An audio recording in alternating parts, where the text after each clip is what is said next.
Thank you, David, for that too kind introduction. It's been great to join the group in Boston. I've had a wonderful time. And it's also great to have been invited to join this group and present for the first time. So David gave me the topic of discussing with you all CML and pregnancy and patient and partner considerations. This is a wonderful topic to have following Dr. Morrow's initial topic about deeper missions and stopping trials. So we'll start off with the case. This is a case that was treated in our group over the last couple of years, just to sort of frame the question and sort of keep this in your mind as we go through the data.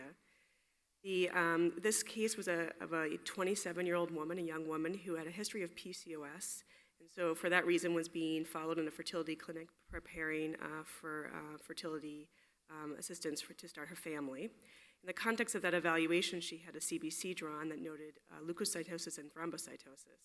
And because of that, she eventually made her way to our clinic for evaluation. Pictured here is a representative CBC. As you can see, there was leukocytosis, mild anemia that was normocytic, and thrombocytosis, the differential that's listed there. Of note, she had circulating eosinophils, basophils, as well as circulating immature forms, metas, and blasts. The concern was quite quickly for CML, and this was confirmed by peripheral blood RT-PCR that showed the BCR-ABL transcript, and she was staged, as was mentioned as an important thing to do. She had a bone marrow biopsy that confirmed chronic phase CML, and she had a low SOCL score at diagnosis. She was started on nilotinib 300 milligrams daily, and in the context of her diagnosis being found as part of a fertility evaluation, she and her husband indicated that they were interested in starting a family in the near future. And so the question is, what would you recommend to this patient at that time and over the course of her treatment? So this is this is a good problem to have. And so the reason that this is even a topic at this conference is that CML is a success story. That was highlighted nicely in the previous presentation. And just briefly, one slide here showing just to remind everybody that since the introduction of imatinib into routine practice about 2 decades ago, the life expectancy for patients with CML has dramatically improved, such that it is essentially for most patients approaching normal. And for that reason, the focus of care is often on quality of life and side effects. And for younger patients, that often includes interest in starting a family and childbearing. The slides to the right are just sort of representative pictures showing the improvement in life expectancy, including for younger patients. And here the cutoff is less than 50 from a Norwegian group that published this data. The blue line on the left shows that over the decades, as the improvement for CML improved, the relative 10-year relative survival is now rapidly rising and approaching normal. And on the right, another representation of the most current era in this particular paper, showing that for patients, the relative survival from diagnosis is approaching a relatively flat line there for the youngest patients there in the dotted blue line. So this talk hopefully will help you address 2 main problems that may affect clinicians. In some cases, you'll be presented with a patient who is pregnant and also has a diagnosis of CML. That might be because CML was diagnosed in the context of healthcare, in the context of a new pregnancy. And sometimes a pregnancy is an unanticipated consequence or unanticipated event during CML treatment. And the other main question or problem facing clinicians is a patient who is not pregnant but is being treated for CML and wants to get pregnant, and how can we advise those patients moving forward? So what are the fundamental issues, which we'll go through in greater detail? For women, young women who are on treatment for CML, no TKI has been established as being safe during pregnancy, being safe for the developing fetus, and therefore women are recommended to avoid conceiving and carrying pregnancy while on a TKI.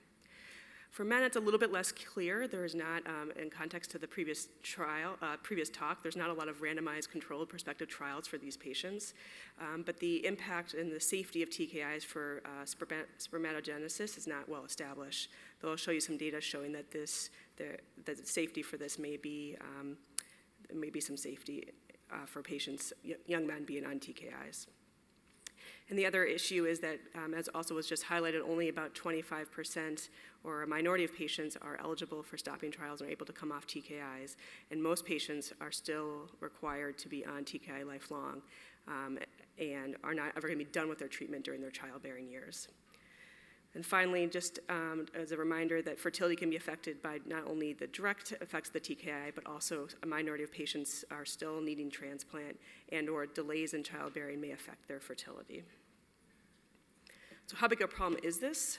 CML comprises about 15% of adult leukemias, and about 10,000 patients were diagnosed in the year 2017 according to SEER. And approximately 20% of those cases are in younger patients less than 45. And so that's about 2,000 cases a year diagnosed where these issues may be important. So this is not going to be the bulk of your practice, but this is a challenging problem to have, but one that is also a good problem to have. So just a graphical representation of CML demographics. For most of your patients will be in the older age ranges where the peak of the curve is, but you will have a minority of patients in the childbearing years. So TKIs are the sort of, for CML, or one of the first targeted therapies, and the sort of poster child for a targeted therapy for a hematologic disease. But why are TKIs, why do they affect fertility, why do they affect the developing fetus? It's because they are not, while they are very specific, they are not completely specific. They inhibit other TKIs, including PDGFR, c-KIT, SERC, and a lot of this off-target inhibition may be relevant to the impacts on fertility, on gonadal development, embryonic implantation, and fetal development.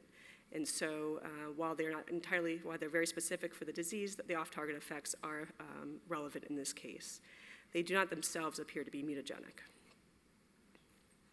So what do we know about the impact of TKIs on fertility? Preclinical studies in rats have shown that it's likely the impact on fertility is relatively modest.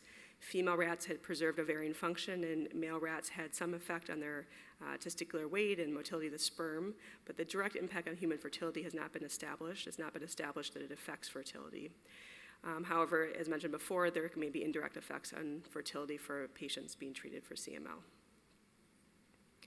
What has been shown more conclusively is that in preclinical studies that TKIs affect embryo-fetal development. So female rats treated with imatinib, while they have a preserved ovarian function, fertility, there are impacts on implantation and impacts on the fetus in terms of organogenesis and serious malformations. Similar preclinical studies for the second and third generation TKIs. In terms of data we have on actual patients, for obvious reasons, there are no prospective clinical trials collecting data on pregnancy outcomes in women being treated with TKIs. Several case series have been presented, the largest of which I've mentioned here, that were reported on 180 pregnant women who were exposed to imatinib, generally in the early trimester, early part of the pregnancy, before pregnancy was recognized. They had pregnancy outcomes for about 2/3 of those patients. About 50% of those pregnancies resulted in normal live births. There was a spontaneous abortion rate of about 14%, which is slightly higher than the normal population. And about 10% of the babies were born with congenital abnormalities. And what were these abnormalities? There was a range of abnormalities reported, though there were some themes. There were abnormalities in bones, bones in sort of musculoskeletal development, cleft palate, skull, premature closure of the skull, hemivertebrae. There were also recurrent effects on the GI tract, on the genitourinary system, as well as the lungs. And so what we sort of have in summary is that the preclinical and available sort of observational data show a sort of consistent and distinctive set of congenital abnormalities when fetuses are exposed to imatinib early in development related to the skeletal, renal, respiratory, and GI systems. Of course, these are retrospective, so it's impossible to find exactly when the exact correlation between exposure and timing and dose, but there certainly is conclusive evidence of risk. There's less data reported on second generation TKIs, but suffice it to say that the case reports show that some successful pregnancies have been reported, but also episodes of fetal abnormalities. And therefore, no TKIs are recommended to be taken during pregnancy. What about men? This is also something that has not been studied prospectively. The most data reported are including in young men who are on imatinib at the time when pregnancies were conceived with their partners. The number of pregnancies that have been reported is up in greater than 100 if you take and combine all these different case series. And in general, the rates of abnormalities are about the level of the population. There's not been a consistent identified risk associated with pregnancies conceived when the male was on imatinib. However, when talking to your patient, you have to be cautious because this is not randomized prospective data and it sort of has to be sort of individualized in terms of the patient and their partner in terms of how they want to proceed. Again, there's even less data for patients taking second-generation TKIs and conceiving pregnancies, though successful pregnancies have been reported. So let's move now into actual care of your patient. That was the sort of the summary of the data that's out there, all sort of observational data. And so, again, these are the two main problems affecting clinicians with young patients who are interested in fertility. So what do you recommend to a patient who is in your office and says, I have CML and I'm pregnant, what do I do?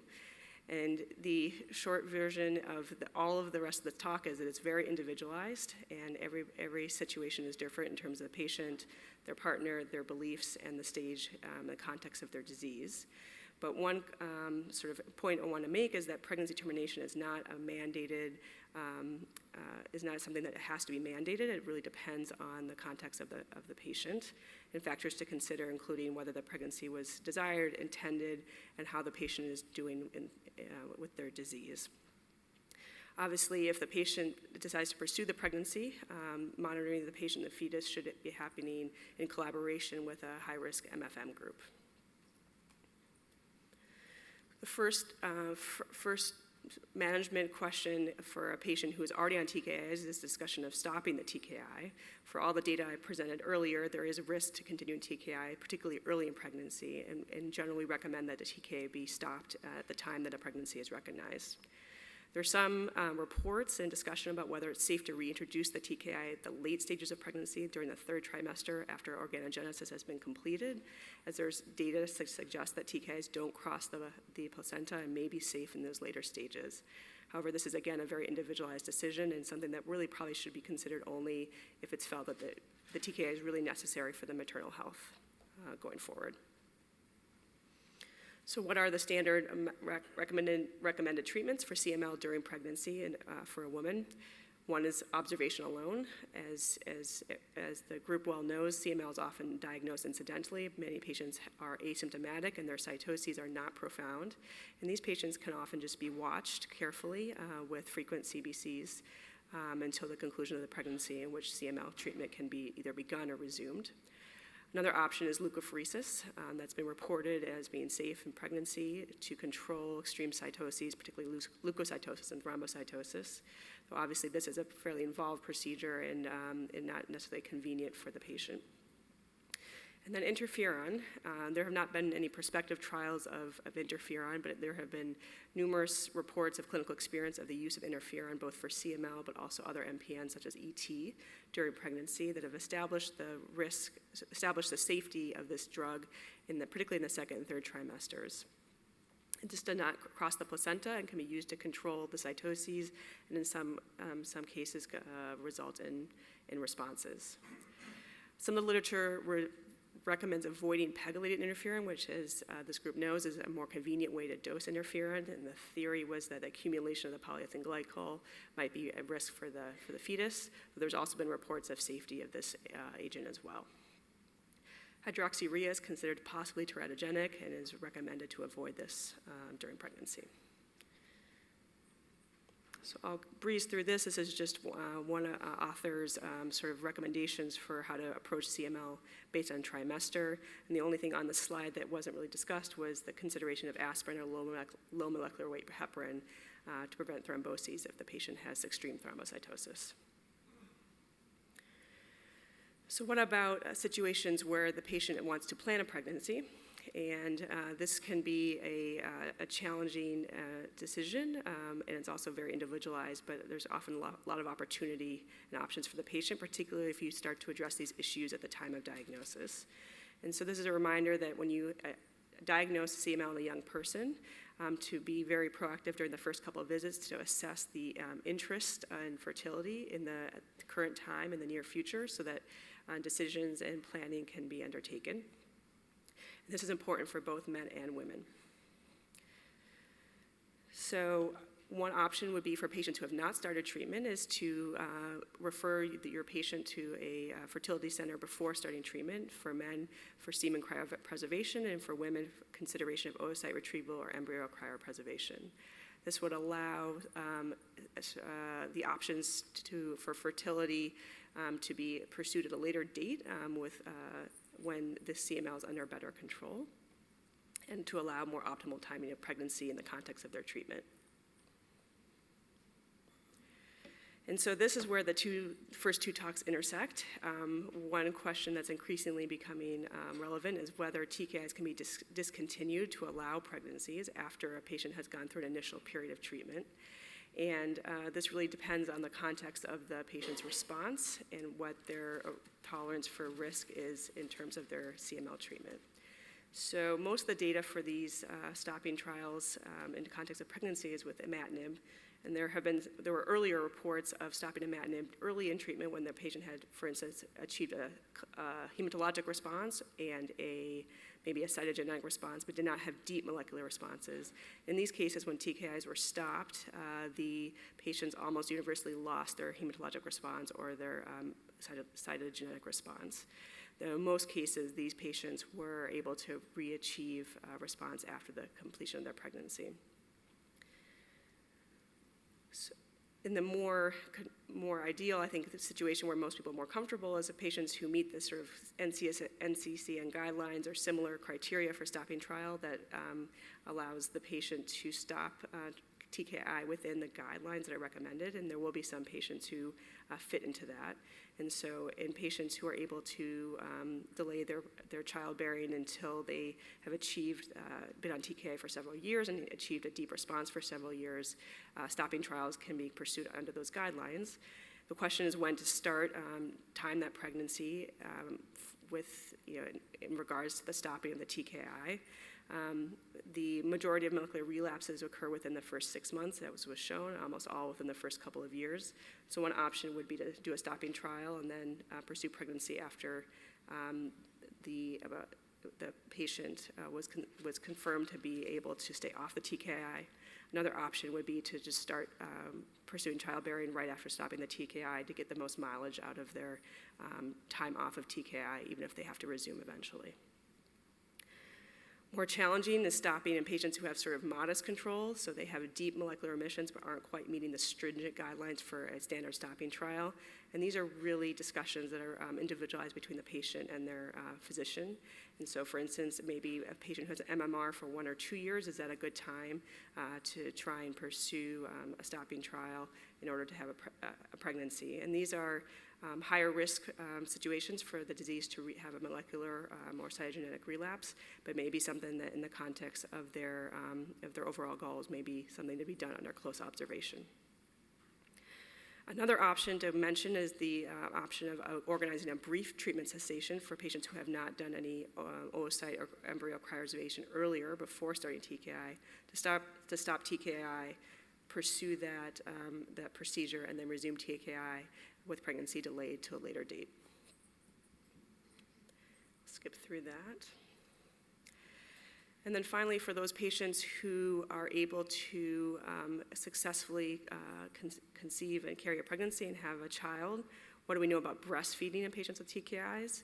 And the few small studies have actually shown that TKIs are present in breast milk, and so generally that breastfeeding is not recommended in the context of patients on TKI. The bioavailability is such that the infant would be exposed to the therapeutic dose of imatinib. And so breastfeeding is not recommended for patients taking TKIs. So in that context, we'll return to the case. So this was, as you recall, was a 27-year-old woman with a history of PCOS who was diagnosed with CML in the context of pursuing a pregnancy. She was started nilotinib. She had a nice response. She met her molecular milestones and was in a deep response with a MM of 4 after 6 months of therapy. And after 1 year of therapy, she decided to stop TKI and pursue pregnancy through embryo transfer. And she was monitored, and she was started on pegylated interferon during the second trimester due to a rising RT-PCR. Ultimately, she delivered healthy twin pregnancy and was able to restart nilotinib after her delivery, and again is in a deep response and ongoing. So I'll thank my colleagues back at Dana-Farber for their support, and I'll be happy to take any questions.